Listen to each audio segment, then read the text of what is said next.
everyone. Everybody says the Busa is too big, too heavy to corner. It's too much for twisty mountain roads. 582 pounds with a full tank of gas.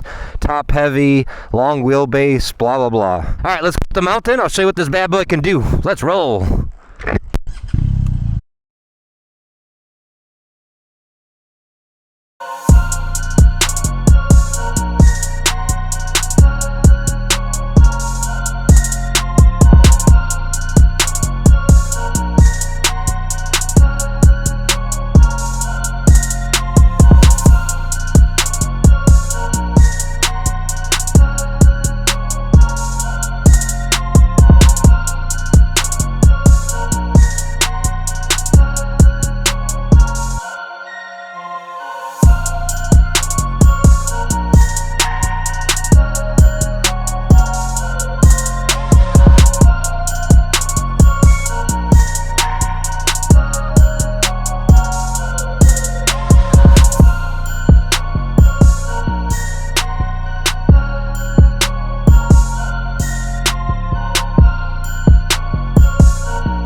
All right, Van, there you go, up the mountain on a 582-pound sport bike. So let me just go through the bike just in case you're curious. So I have Dunlop Q5A tires. This is one of the first things I switched out.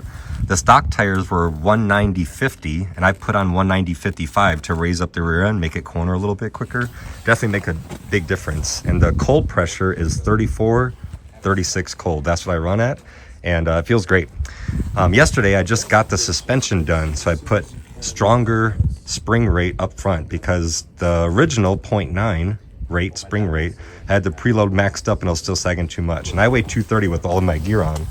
So now it's a 1.1, 2 levels up of the spring rate, and we did thicker fluid.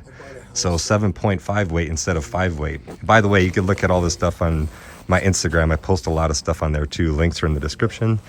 And other than that, just little stuff I've done to the bike. I got the double bubble windscreen. I put the Healy bars on there, so it's a little bit higher, more comfortable. Definitely makes a difference. Tank pad, you know, stomp grip, the tail tighty thing. And that's it, radiator guard. But that's it. I'm not doing anything else to the bike. I'm done modifying it. I'm not doing anything to the exhaust. I'm not doing anything to the engine. That's it. So if anybody says, you know, big, huge, heavy bike like this is too much for twisty mountain roads, and they only could go straight, well, those people just are not good riders. Those are just excuses for your lack of skill. And the pace that I just went up was like a 6:52, something like that, up the mountain, which is a good quick pace, but nothing crazy. I didn't even lean past 45 degrees, so nothing crazy at all, but a good quick pace. Yeah, there we go. Big, huge, heavy bike. No problem whatsoever once you actually know what you're doing. Thanks for watching. Hit subscribe so you don't miss out on more Busa content. And check the description for my app, my books, my gear, courses to take, discounts, and everything else you can imagine. Social media, everything.